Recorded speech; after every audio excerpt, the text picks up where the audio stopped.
All right. Good afternoon. Happy Thursday.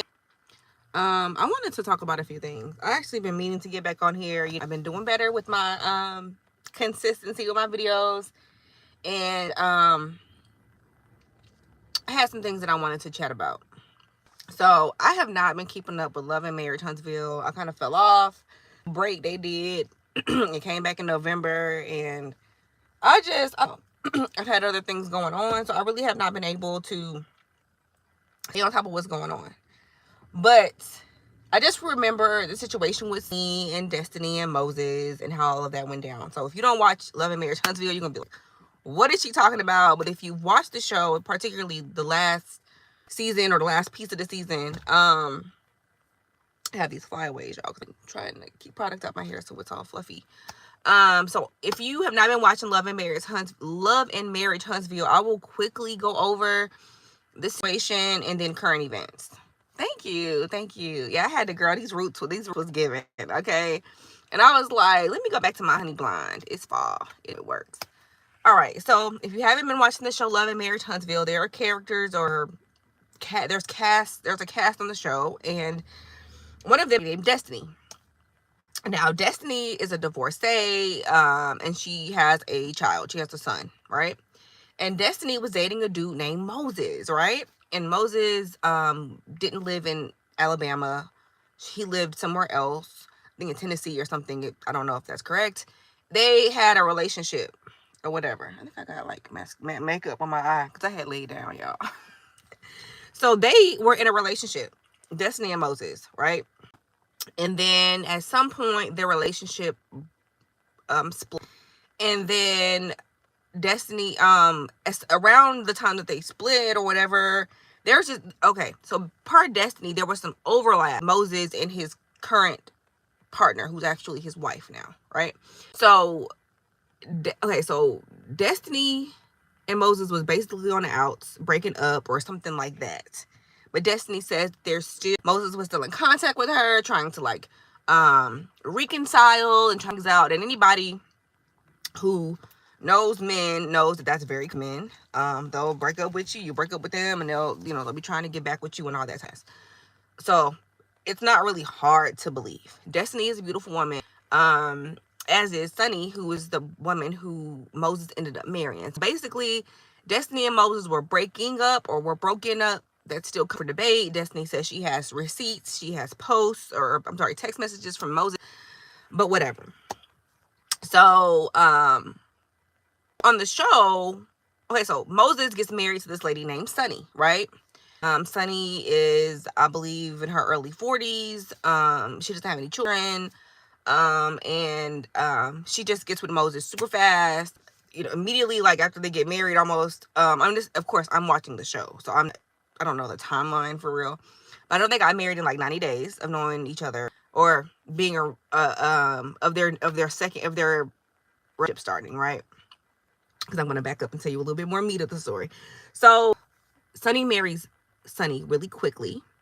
It stuns Destiny because he's like, hold up, like, we were literally just together. We were together for over a year. How is it that he's already married to somebody, right? And so Sunni this whole attitude thing of like, well, he's my husband, and so quit talking about him and all this other stuff. And she constantly downplays Destiny. She's always one of her common things is like, Moses was dating a lot of people around the time that we got together, and you were just one of those he was dating, right? Just very like, I'm better than you. I got married to him. This whole energy, this whole vibe, right?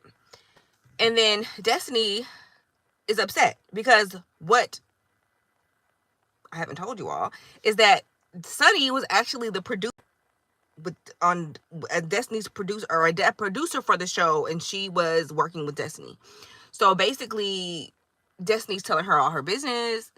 She's all up in her business, helping to film. Like, she knew the in and outs of Destiny's life, and she knew that Destiny was dating Moses. So at any point for them to have gotten married, to me, is crazy. Like, I'm pretty much a girl's girl, so I strictly believe I don't like anybody, like, I don't like to be around anybody who I have dated or anything like that. I don't like that type of stuff. I don't like, me and her used to be friends, and date this guy, and that was 5 years ago, so I can date him now. Like, to me, that's weird. You know what I mean? Like, why do you even want to sleep with him that your associate or friend has slept with? Like, to me, that's nasty, and it's weird to me.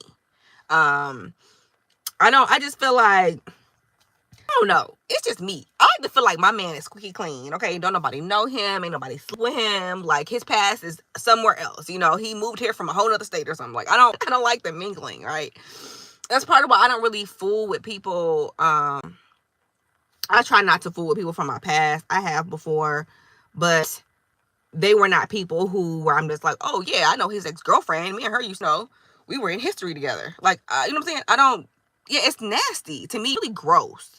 Because, again, I'm a Scorpio, so I have a very imagination. I'm gonna just be honest. And so, when my friend or my associate, like, she doesn't have to be, that's the thing, she doesn't have to be my friend. That's me and that code.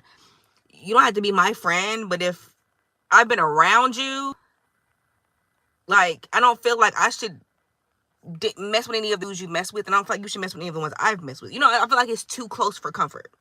Some people don't feel like that. One of those people is Sunni, okay? Because Sunni is defending it. She's like, you were just one of his side girls. She pretty much admits that her husband went through and that she was aging and she wanted children. And so basically she admits to, in so many words, being desperate as hell and just marrying the guy. And Destiny kept saying on the show, but it's wrong, it's wrong, it's wrong. And everybody kept trying to silence her and saying, like, well, she's married to him now. Just let it go. Just let it go. Damn. Like, that shit be pissing me off when y'all try to act like if somebody was not legally married to somebody, or if somebody wasn't, like, sharing a home with you, that you don't deserve a chance to grieve. You can't be sad about the relationship ending. It's like, oh, y'all weren't married. You should have never got that close anyway. Like, it's weird. So, I didn't like how they were treating Destiny. I felt like it was really foul how they were doing her, playing her to the left. And Sunni kept bragging about, like, oh, this is my husband now. And I got the ring now. And I can't stand a bitch like that. I can't stand a bitch like that, because to me, what you're saying is your worth and your value is completely in the fact that you're married. Like, completely. So then Sunni, on the show, she's on there talking about how, they're going to go do IVF and all that type of stuff, right? Now, prior to all of this, Destiny had made several comments of Moses and Sunni were trying to, like, infiltrate her friend group, which, from what I can see on the show, they were. They were trying to, like, be friends with her friends. Sunni does real estate, so it kind of would make sense because the show are big-time real estate developers. So it's like, it did seem like trying to infiltrate her group. Apparently, or allegedly, Destiny and Moses had talked about potentially having a child one day. And Moses used the name of their pseudo child that never to be. He named one of his businesses after that. Like, to me, that's petty and it's picking. Like, a lot of folks try to play like, oh, well, you're the single one. You're the one he left. So, you know, you're just jealous because he got married to this girl. No, y'all been picking with that girl. Like, they've been picking with her, trying to be her, naming the bitch after the kid they were supposed to have, trying to infiltrate her friend group. And then they started talking about moving to Huntsville. Neither one of them lived in Huntsville, not Moses, but then they start talking about moving to Huntsville. And Destiny is like, damn, like, can y'all go over there so I can heal in peace? Anyways, everyone's trying to play in Destiny's face. I didn't like it. I don't like it. But lo and behold, as karma would have it, Sunni starts trying to go and trying to get pregnant, and she's having to utilize IVF for whatever reason. Right? Destiny has a child. She's divorced, but she has a child already. So again, why would she be jealous of Sunni? Like, you're like, you as Sunni, like, Sunni is still trying to create a family. Destiny done already had that, got rid of a nigga and moved on with her life. So I'm not really seeing how it is that Destiny is jealous of Sunni. Part one. Part two of the situation, just recently, Moses has been arrested and taken to prison. Now he's been taken to prison. And again, Sunni, this whole time, oh, this is my husband, my man. She's been doing all of that. And it's always so interesting when women who do my husband, my man, they do that and their men do embarrassing shit to them. But then they try to say that all of these other single women out here are jealous. Nobody is jealous that that their husband in prison. No one's jealous of you. There are people out here who have been able, and no shade to nobody, but there's people out here who have been able to conceive and give birth without the assistance of technology. Why would anybody be jealous of you? That's crazy. He got locked. Honestly, I don't know, but he is in the penitentiary. And they're saying 11. Oh, I do remember. He got arrested for violating his parole. Violating probation. I'm sorry. What's interesting about the violation is part of the violation was actually him being in Huntsville. So your husband and you were planning on moving to Huntsville. He went to Huntsville with you to film the show and to do other things like that. But it ended him in prison. So he wasn't even supposed to be in Huntsville, it sounds like. Obviously, his probation officer didn't feel that way in order to judge. So, and he was in prison for 15 years.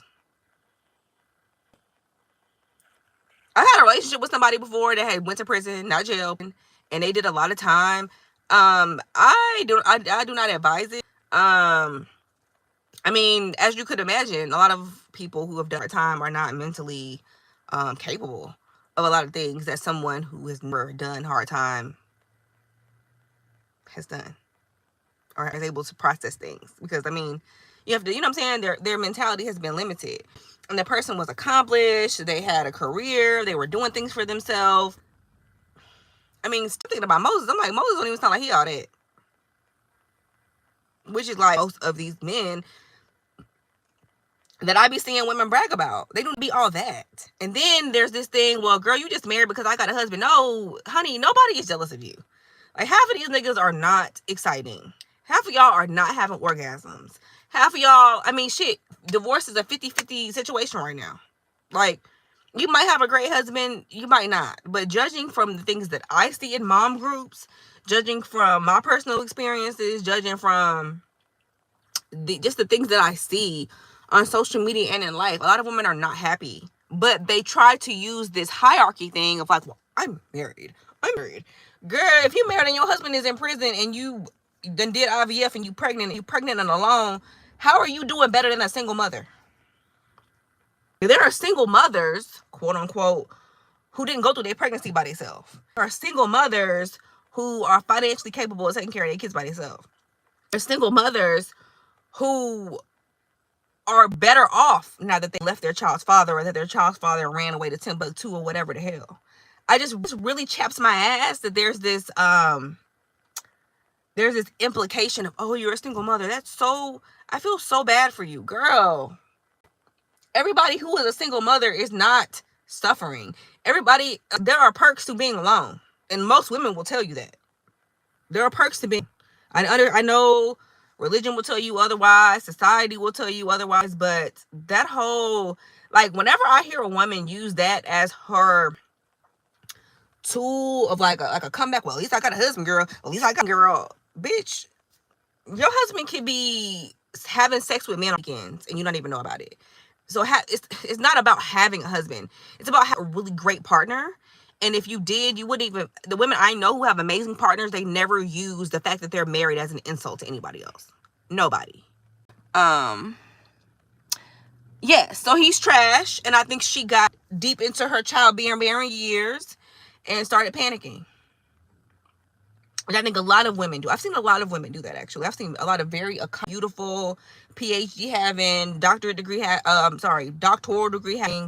MD. I've seen it all. I've seen them get to 35, get to 40, and they're like, shit, I didn't have no kids. What the fuck am I gonna do? And the majority of them are not thinking, well, girl, shit, I don't want no dirty ass man peeing on my toilet seat. Let me go in here and do IVF. They think I have to get married. And they really, they just take whatever they can get. And that's what I be seeing. But then it's like the same notion. Again, I have about single motherhood and about unwed mothers, because I really feel like they are the originators of, you know, they are the of feminine power. Like, and that part of why they're so demonized in society is because they don't use men as they don't use men as a crutch, and they have full control over their life, have full control over most of the shit they do, and people just be mad at them about it. Like, in a lot of states, if you are an unwed mother, the nigga don't have kids whatsoever. They don't even care if he signed a birth certificate. In some states, they be like, okay, so you got to go to court to even get to be able to even be around those kids, because in a lot of southern states, it's mama's baby, daddy's maybe. Like, they don't, the men just don't automatically get rights. But that's rooted is rooted in the fact that, I mean, a woman already has 9 months on you by the time she give birth. Okay, and if the child came out without drugs in a system and healthy, and she takes the child home and starts to care, and you live across town with your mama, like, why would anybody give you the baby? Like, that's stupid. So that's, but nevertheless, when you're married, that's not how it happens. When you get a divorce, a judge is going to decide where your kid's gonna go. A lot of quote baby mamas do not have that problem. Most of them do not. So they do not have issues with that. You know, I know there are asshole men, because I've experienced it personally, that will go after the mother because she is like, bye nigga, fuck you, I'm about to go live my life. And so the man sometimes will use the court system to, you know, force the hand of the mother and do shit to the mom and different shit like that. But just generally, when we look at just most general situations, that's usually how it goes. You can't tell, in most situations, you can't tell an unwed mama shit. You can't tell her nothing until you go in front of a judge and tell, oh, well, she's this, and you know, she's this, and she's that. And most of these dudes, when they court, their main complaint is, she got 3 or 4 different boyfriends. I don't want these men around my kids. Yeah, because she living that free life. And you thought by getting her pregnant that no one was ever going to want her, and that she was never going to be able to date and do other stuff like that. So this is part of why there's this whole thing with being an unwed mother that people try to put on you, like, oh, your life bad, and oh, you're a whore, and blah blah. Girl, when I went on a 9-day cruise, I remember, and I had only one at the time. I was a single mom. I went on a 9-day cruise, or a 9-day vacation, and 5 of it was a cruise. And I remember I worked at this company. And I took my days off. I left my son with one of my family members. I went on about my business, right? And had my trip. And when I got back, all of my married friends were just so jealous of me. All the married coworkers were like, girl, I could never do. My husband wouldn't even know what to do. And then I'm like, oh yeah, I don't have to worry about that. I didn't even ask a man to watch my kids. I just asked one of my, like, I don't have to go, I didn't have to go through that whole, I mean, a lot of married women have to go through a whole approval process to be able to do anything. And so people try to put this there's a word for this, and it's not coming to me. People try to put this like, oh, poor you. Oh, poor you. You get to go places without asking a man for assistance. And, oh, poor you. You don't have any, you have to wait on a child support check. And poor you. Like, people try to do that to single mothers, unwed mothers. And a lot of people don't know that it's a lot less drama in a lot of situations. And actually, when your husband acts like a child as well, because that's other people's situation. So now, Sunni is potentially pregnant, allegedly. I don't know if she's pregnant or not. But at the end of the day, this man that she bragged about and threw in another woman's face, and basically took from another woman and threw in this other woman's face, and how she's been bragging like this, because that's really all her storyline is, that she's married to Moses. And when Moses went and met with Destiny to call himself clearing the air, he went and met with her, girl, and he didn't even have his ring on. Like, girl, come on. Why wouldn't he wear it? He just got married. Why wouldn't you wear it? Goofy. So, anyways, I said all that to say,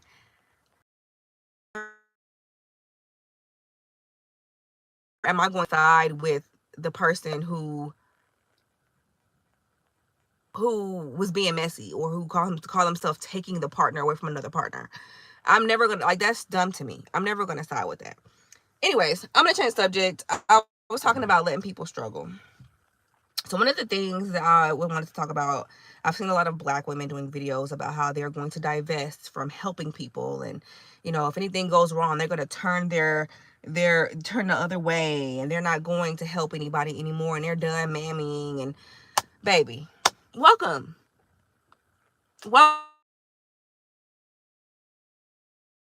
And I'll say there are certain groups of Black women. I don't even know what to call the group, but a lot of Black women have stopped doing stuff, helping people. You're a little bit late to the party, but welcome. You shouldn't help anybody do anything. That is the quickest way if you want to dismantle this society. Because I always hear people say, oh, burn it down, and oh, I'm sick of this society. Black women, stop helping people. That's it. It's over at that point. That's all you have to do, is just stop helping people. Stop being a shoulder to cry on. Stop helping. Stop assisting. When you see somebody struggle and they're having a hard time, remember all the times that you needed assistance and nobody spoke up for you and nobody did anything for you, and just hold that energy. Be the villain. Y'all are late to the party, but I think you're here. But anyways, that pretty much sums up my video. That's all I really want to say. Yeah. Just stop. Just stop. That's all you have to do is stop. It's actually easier than actually helping people. Just stop. Just stop. You don't have to help anybody. Stop feeling bad for people. Just keep that energy. Think about how many times people feel bad for you and go above and beyond for you. It's probably very infrequent. So embody that and don't help nobody. And then you'll see. Okay. That's all I wanted.